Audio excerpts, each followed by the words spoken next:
சமூக சொந்தங்களுக்கு வணக்கம் மற்றும் ஒரு போர் நிலவரம் தொடர்பான காணொளியூடாக இணைந்திருக்கிறோம். இந்த காணொளியில் என்ன பார்க்க இருக்கிறோம் என்றால், எந்த ஒரு சக்தியாலும் எங்களை நிராயுதபாணியாக்க முடியாது, ஹிஸ்புல்லா உறுதி. ரோமில் உள்ள ஓமான் தூதரகத்தில் ஈரான் அமெரிக்கா பேச்சுவார்த்தை என்று உலக வரைபடத்தில் முக்கியமான இடத்தில் ட்ரம்ப் பொழிந்த குண்டுமழை. ஏப்ரல் 18 அன்று உலகின் மிகப்பெரிய ஒப்பந்தத்தில் கையெழுத்திட்ட அமெரிக்கா.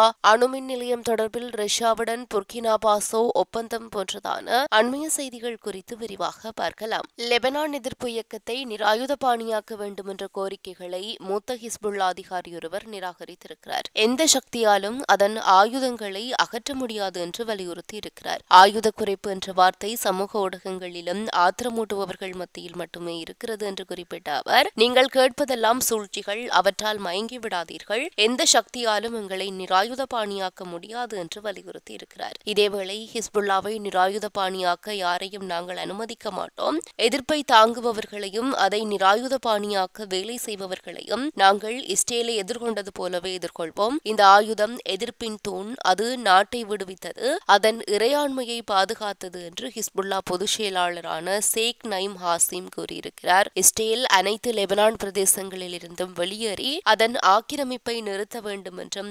வலியுறுத்தியிருப்பதோடு, இஸ்ரேலிய படைகள் பின்வாங்குவதும் ஆக்கிரமிப்பை நிறுத்துவதும் பாதுகாப்பு உத்தி குறித்த விவாதத்தில் ஈடுபடுவதற்கான முக்கியமான படிகள் என்றும் ஹிஸ்புல்லா தலைவரான நைம் ஹாசிம் சுட்டிக்காட்டியிருக்கிறார். ஹிஸ்புல்லா சரணடையாது, அமெரிக்கா மற்றும் இஸ்ரேலிய ஆட்சியின் அச்சுறுத்தல்களுக்கு அது பயப்படவில்லை என்று கூறியிருக்கின்ற அவர், அமெரிக்காவை எதிர்கொண்டு உறுதியாக நில்லுங்கள், நாங்கள் உங்களுடன் நிற்கிறோம் என்றும் வலியுறுத்தியிருக்கிறார். மேலும் அமெரிக்கா ஈரான் பேச்சுவார்த்தைகள் பலனளிக்கும் என்று ஹாசிம் நம்பிக்கை தெரிவித்திருப்பதோடு, ஏமன் குறித்து அவர் கூறுகையில், முழு உலகத்தின் சார்பாக அமெரிக்கா மற்றும் இஸ்ரேலை எதிர்த்து உறுதியாக நிற்கும் ஏமனுக்கும் ஹவுத்தி இயக்கத்தின் தலைவர் சயித் அப்துல் மாலிக் அல் ஹவுத்திக்கும் நாங்கள் வணக்கம் செலுத்துகிறோம் என்றும் அவர் தெரிவித்திருக்கிறார். மறுபுறம் ஈரான் அமெரிக்கா இடையிலான இரண்டாவது சுற்று மறைமுக பேச்சுவார்த்தை இத்தாலிய தலைநகர் ரோமில் இன்று நடைபெற இருக்கிறது. சனிக்கிழமை இரண்டாவது சுற்று பேச்சுவார்த்தை ரோமில் உள்ள ஓமானி தூதரத்தில் நடைபெறும். அவை அதிகாலை 5 மணிக்கு தொடங்கி குறைந்தது 5 மணி நேரம் நீடிக்கும் என்று அமெரிக்க செய்தி வலைதளமான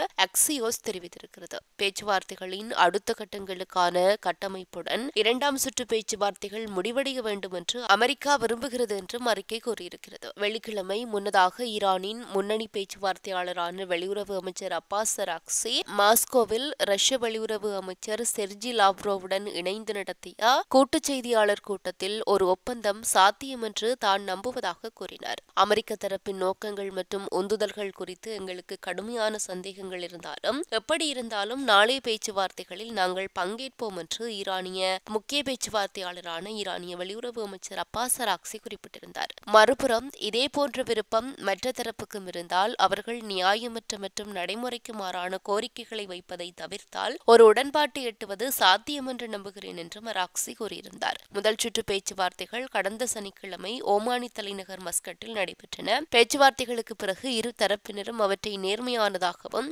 ஆக்கப்பூர்வமானதாகவும் விவரித்த நிலையில் இன்றைய இரண்டாம் சுற்று பேச்சுவார்த்தை என்பது முக்கியம் வாய்ந்த ஒன்றாக இருக்கிறது. இதற்கிடையே ஏமன் நாட்டில் உள்ள ராசிசா துறைமுகம் உலக வரைபடத்தில் மிக முக்கியமான இடமாகும். ஆப்பிரிக்கா, ஆசியா, ஐரோப்பாவில் இருக்கின்ற கண்டங்களை இணைக்கின்ற செங்கடல் பகுதியில் தான் ஏமன் நாடு அமைந்திருக்கிறது. இதன் காரணமாக ஏமன் கப்பல் போக்குவரத்து மற்றும் கடல்வழி வர்த்தகத்திற்கு ஏற்ற இடமாக இருக்கிறது. தெற்கே ஏடன் வளைகுடாவாலும் மேற்கே செங்கடலாலும் சூழப்பட்டிருக்கிறது. ஏமன் அருகில் இருக்கின்ற செங்கடல் வழியாக $1 டிரில்லியன் அமெரிக்க டாலர் மதிப்புள்ள பொருட்கள் கொண்டு செல்லப்படுகின்றன. அப்படிப்பட்ட முக்கியமான இடத்தில் தான் ட்ரம்ப் கை வைத்திருக்கிறார். ஆப்பிரிக்காவின் கொம்பு பகுதியை சுற்றி அமைந்திருக்கின்ற கார்டாஃபுய் கால்வாய் ஏமன் நாட்டிற்கு பக்கத்தில் செல்கிறது. இந்த கால்வாய் தான் பல ஆயிரம் ஆண்டுகளாக பயன்படுத்தப்பட்டு வருகின்ற முக்கியமான கடல் வர்த்தக பாதையாகும். ஏமனின் அண்டை நாடுகளாக வடக்கே சவுதி அரேபியாவும் கிழக்கே ஓமனும் இருக்கிறது. ஏமனில் கார்டாஃபுய் கால்வாயை சுற்றி ஏராளமான தீவுகள் இருக்கின்றன. செங்கடல் மற்றும் பாப்பெல் மண்டேப்பின் கிழக்கே அமைந்திருக்கின்ற ஏடன் என்ற நகரத்தில் தான்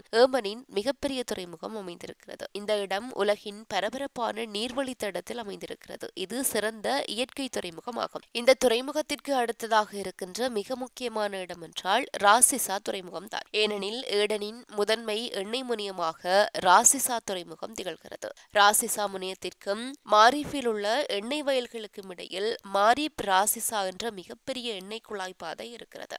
ராசிசா ஒரு ஆழ்கடல் துறைமுகமாகவும் இருக்கிறது.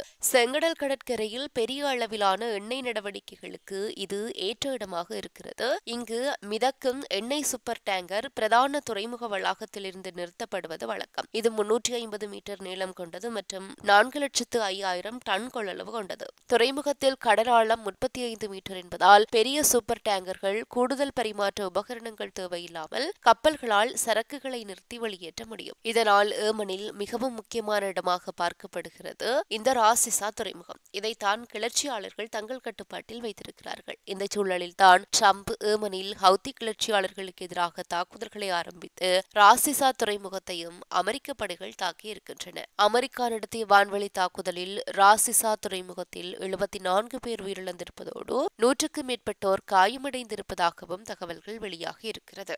மறுபுறம் செய்தி நிறுவனமான ராய்டர்ஸின் படி உக்ரைனும் அமெரிக்காவும் வெள்ளிக்கிழமை கனிமவள மேம்பாட்டு ஒப்பந்தத்தில் கையெழுத்திட்டிருக்கின்றன. எங்கள் அமெரிக்க கூட்டாளிகளுடன் ஒரு ஒப்பந்தத்தில் கையெழுத்திட்டதை அறிவிப்பதில் நாங்கள் மகிழ்ச்சி அடைகிறோம். இது ஒரு பொருளாதார கூட்டாண்மை ஒப்பந்தத்திற்கும் உக்ரைனின் மறுசீரமைப்புக்கான முதலீட்டு நிதியை நிறுவுவதற்கும் வழிவகுக்கும் என்று உக்ரைனின் முதல் துணை பிரதமரும் பொருளாதார அமைச்சருமான ஜூலியா ஸ்வைரிடென்கோ எக்ஸ் பக்கத்தில் பதிவிட்டிருக்கிறார். மேலும் ஜனாதிபதி ட்ரம்ப் இந்த ஒப்பந்தத்தை மிகப்பெரிய ஒப்பந்தம் என்று விவரித்திருக்கிறார். இந்த ஒப்பந்தம் தொடர்ந்து ராணுவ ஆதரவுக்கு ஈடாக உக்ரைனின் கனிம வளங்களுக்கு அமெரிக்காவுக்கு சிறப்பு அணுகலை வழங்கும் என்றும் அவர் வலியுறுத்தி இருக்கிறார். அறிக்கைகளின்படி இது ஒரு பெரிய ஒப்பந்தம், சுமார் 80 பக்கங்களை கொண்ட ஒப்பந்தம் என்று ட்ரம்ப் குறிப்பிட்டிருக்கிறார். உக்ரைனுக்கும் அமெரிக்காவுக்கும் இடையிலான கனிம ஒப்பந்தம் போரினால் பாதிக்கப்பட்ட உக்ரைனை மீண்டும் கட்டியெழுப்புவதற்கான மூலோபாய ஒப்பந்தமாக மாறக்கூடும். மேலும் அமெரிக்கா மூலோபாய கனிமங்களை அணுகுவதை உறுதி செய்யும்.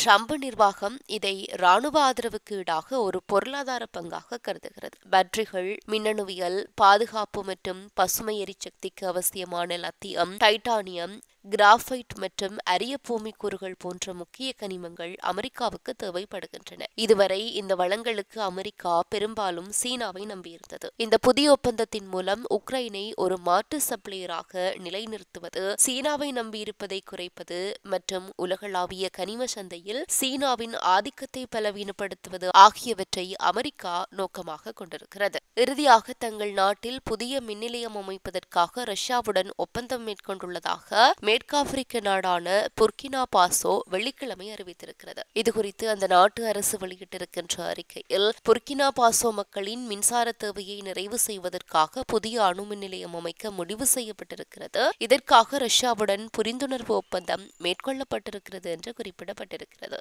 இதை ரஷ்யாவின் அணுசக்தி அமைப்பான ரோசாட்டம் உறுதி செய்திருக்கிறது.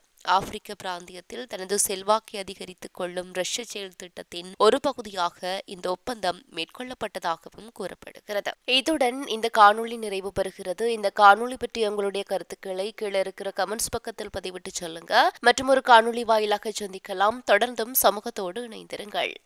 இது போன்ற பல செய்திகளை தெரிந்து கொள்ள நம்முடைய சமூக மீடியா யூடியூப் சேனலை சப்ஸ்கிரைப் செய்து அருகில் உள்ள பெல் பட்டனை கிளிக் செய்யுங்கள். மேலும் செய்திகளை உடனுக்குடன் தெரிந்து கொள்ள சமூகமீடியா.com என்ற இணையதளத்தின் வாயிலாக எங்களுடன் இணைந்திருங்கள்.